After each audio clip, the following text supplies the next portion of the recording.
Test. Let's send that right here. Okay. So the mic is right here. Yep. Because he's going to stand on that side. Perfect.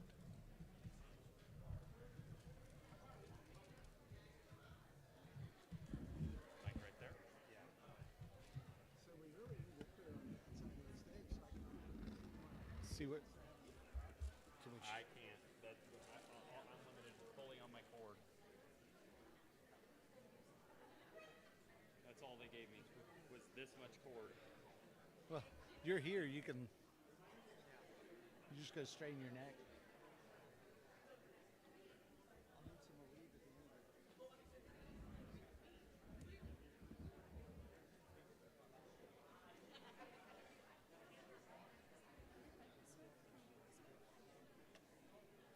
Well, but then I was trying to at least give them some regular visual, not just with the camera.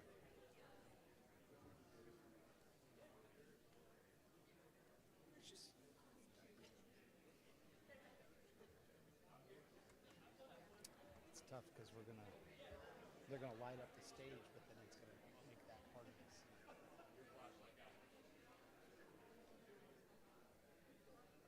Oh, that's better.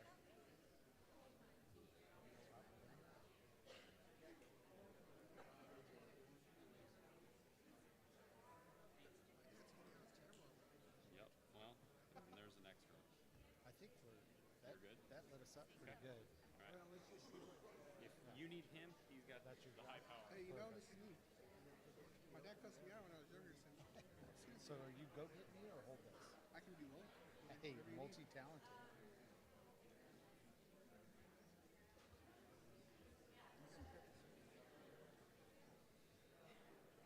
Did you say who is? Or am I?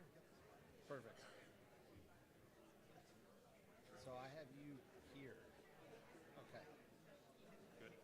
Where you want me? Yep. Go for it. I want you right behind me. Mark, you want to introduce? And you'll see in a second why. Because the incision's here and here. And that'll just help open up. You got it, sir. Yeah. We're ready. Here, Mark.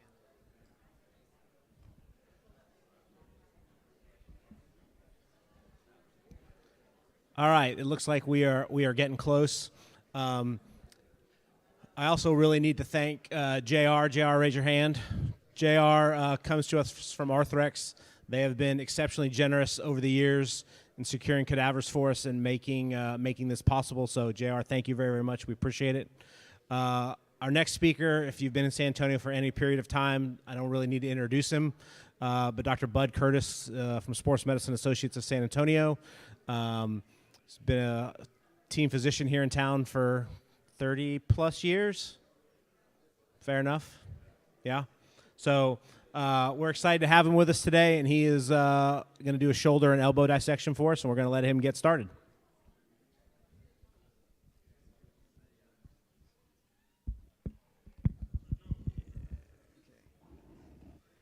All right, can you guys hear me?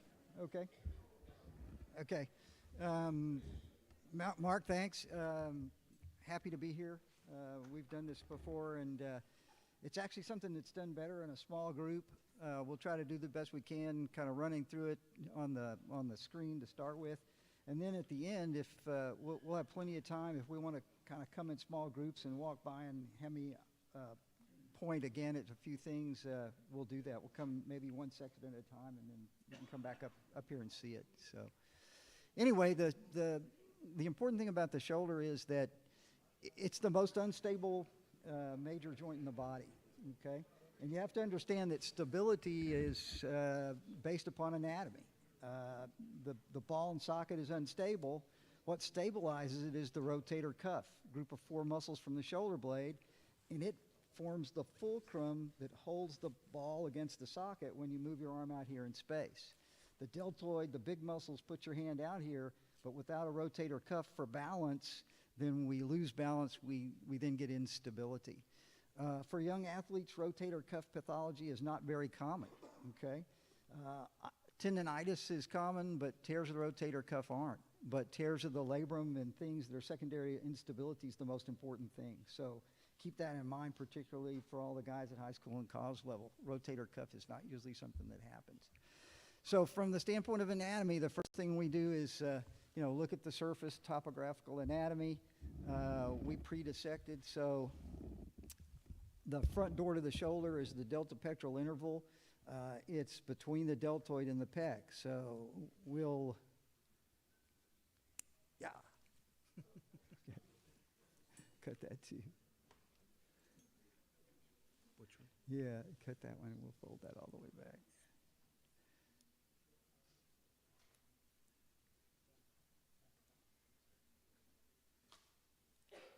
So when we make that incision, I make it in this line from here to here, all right? And the way I know where to make it, this is the pec, and this is the deltoid, and this white thing that you see right here is a vein. That's the cephalic vein, and it's the guide to the front door of the shoulder. So that's what I'm looking for when I cut through the skin. And pec major is a big muscle. It's the biggest muscle on the chest. It's got this giant tendon that then goes from here to there. Okay, that's the pec major tendon. So if you have a pec rupture lifting weights, bench pressing being the single most common way that you tear the pec, that's what you tear. It's super thin. If I look end on like that, you can see that it's thin, but it's broad. So it attaches just on the outside of the long head of the biceps, and there's my long head of biceps. It comes up through the groove and then into the shoulder joint itself. So when I'm replacing a pec major, I'm going to put it on into the bone just on the outside of where the long head of biceps is. See if you can pull that, and there's long head of biceps there. Okay? All right, so now what we're going to do is we're going to take the deltoid down so we can see a little bit deeper here. The deltoid attaches to the acromion and over to the clavicle. Yeah, don't cut too deep. Get my finger. Okay, so we'll fold that deltoid out of the way. The next layer that's not really visualized here is the bursa. And what a bursa is a loose bunch of tissue that's like a water balloon that usually has just a little bit of fluid in it. And what happens is the body puts a bursa between two fixed points. You've got the acromion, which is the bone here, the rotator cuff here. Those guys have to slide back and forth over each other. And so if you put this water balloon with just a little fluid in it called the bursa, it makes it a frictionless surface then, okay? Bursitis is where that thing gets whacked or inflamed, and now it's no longer a water balloon with almost no water in it. It's a water-filled balloon, and it's inflamed and it's painful, okay? So in this position, we can also see the AC joint, all right? And a point to be made here is, here's the joint, okay? Clavicle comes in and attaches to the acromion. You've got the AC capsule here, but that's not the main stabilizer. That's not the main stabilizing ligaments of the shoulder. It's actually the coracoclavicular ligaments. So this bone is the coracoid, comes off the scapula, and this thick band of ligaments, the coracoclavicular ligaments, actually quite a ways from the AC joint, is the main stabilizer for the AC joint itself. So a grade 1 injury, maybe a little injury to the AC ligaments. A grade 2 injury, these can be torn completely, and that's stretched just a little bit. Grade 3 and above, the CC ligaments get torn completely. So that's the stabilizer for the AC joint. So when we do a reconstruction or repair, we actually are working way over here on the clavicle. We hold the clavicle down to the coracoid here, and then we do something to reconstruct those ligaments, the CC ligaments. All right? This is the tip of the coracoid. This is called the conjoined tendon, okay? It's the coracobrachialis and the short head of the biceps. It's the most important attachment of the biceps and biceps function. This long head that goes up and into the joint really doesn't do much if we stand up. If we walk on all fours, it has a stabilizing effect, but it doesn't do much in the upright shoulder. So we can cut that in two it can rupture, and we can ignore it, and you do fine. You don't lose any strength. Okay, so not a very important thing. Okay, so now we'll kind of look to the front of the shoulder here. Hang on to that, Victoria. And the next layer, okay, is the rotator cuff. And it's called a cuff because it is a sheet of tendon. You can't tell where one stops and the next one starts. The four muscles that start on the shoulder blade, okay, and then attach here at the lesser tuberosity and then the greater tuberosity, all right? And you've got the subscapularis, then the supraspinatus next, and then the infraspinatus, and finally the teres in the very back, okay? So subscap super important in anterior stabilization. Supraspinatus, infraspinatus are the main external rotators. And when you abduct your arm, what you're really doing is you're externally rotating, right? So with deltoid, I can abduct, but I can't get my hand out there unless I can externally rotate. So that's why the superior and posterior portion of the cuff is so important. Okay, we're going to cut the subscap here. And,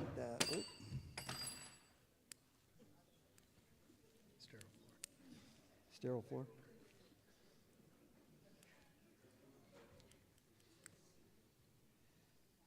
All right, so we get through the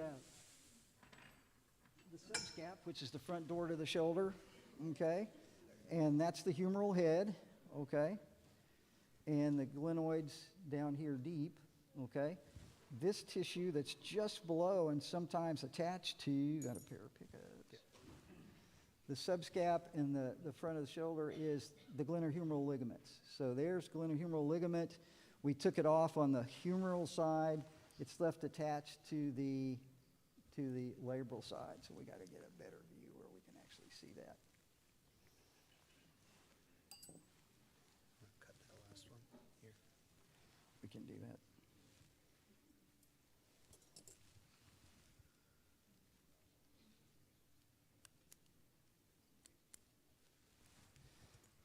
All right, so let's see what we can see here. You can't see it very well. We got to get that straight onto the camera. Just pull it back. There we go.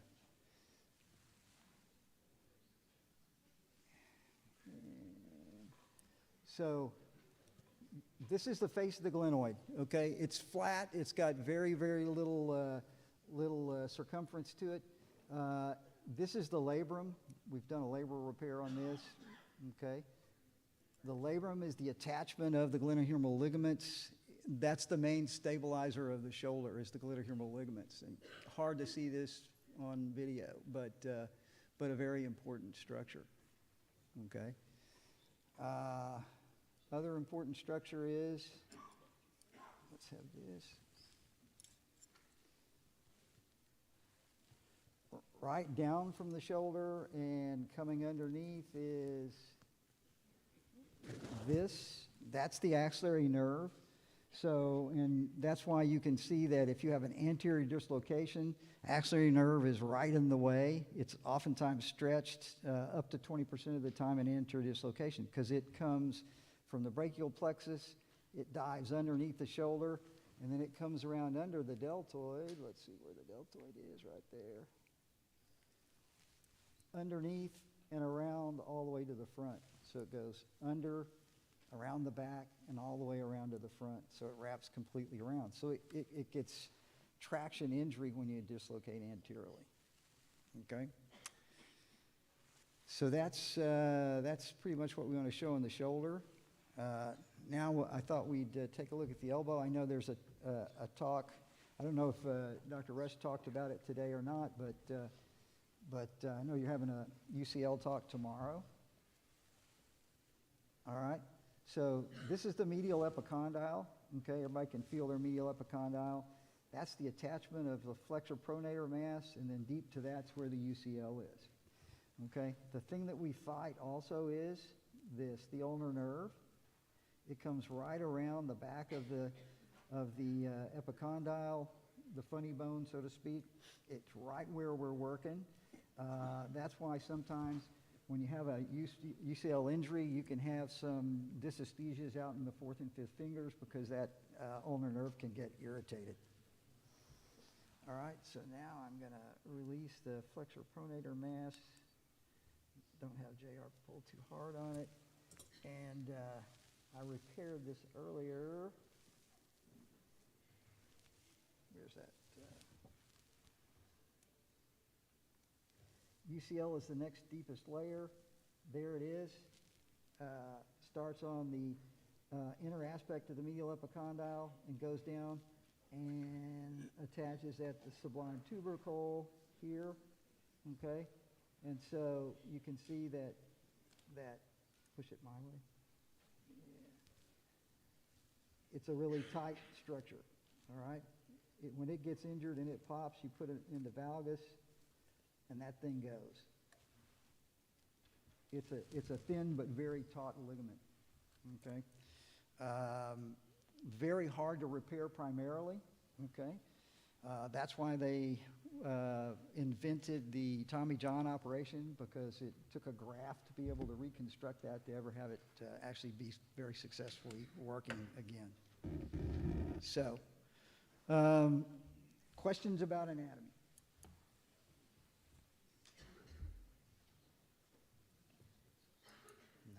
Okay.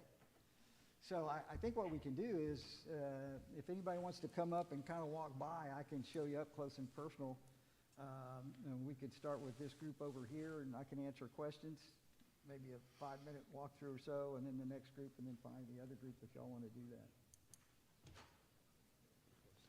All right, come on if y'all want to go. So we can probably go. No, just so you know what's what.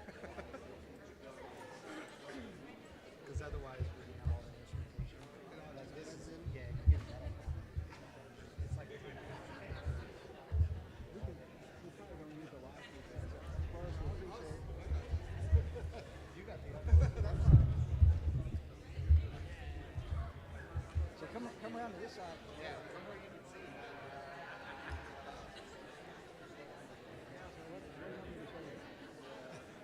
I don't know. Put me on the spot. What you really do is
Would you see any numbness? You were talking about the radial nerve earlier. Would you see, sorry, ulnar nerve, sorry. Would you see a lot of numbness going up the back of the arm too, or is it just down to the It's almost always goes up. Sometimes if you have partial tunnel, you get some radiation there, but not so much in that. It's almost always down. What would you think would cause numbness in the upper part of the shoulder? Okay. A lot of times what it does is it comes from the neck. Neck. Okay. If I see something in the shoulder joint or coming down the nose and elbow, I'll break the flexors in the neck.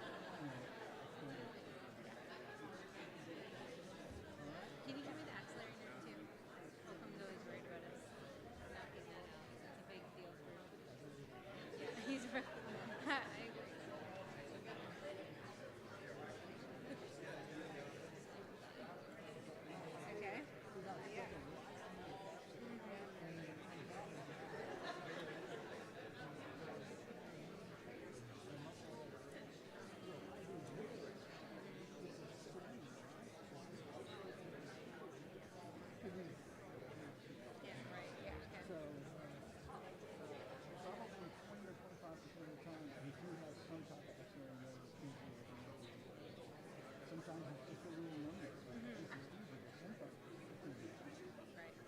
It can take a long time. The longest time I've seen is 2.5 years. Yeah. Yeah. Yeah. We had one that lasted a long time. So, back again, it's a still hard thing, but it's still fun. Yeah.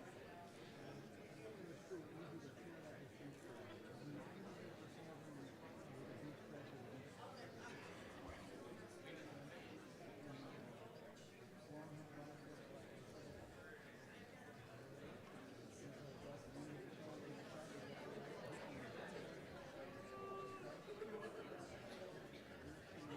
The other thing is, I think a lot of people in sports don't really understand that ACJ provides stability. ACJ is for deeper than that. They don't need to have, problems there every day. The experience is easier than the CC of the experience that makes it unstable. So you just have to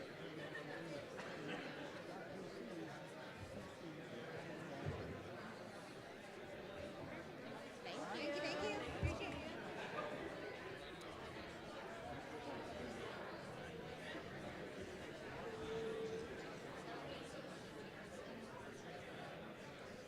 it's impossible for people to do it. It's cool. And that's why I like small lab, because you can have this This conversation. every time.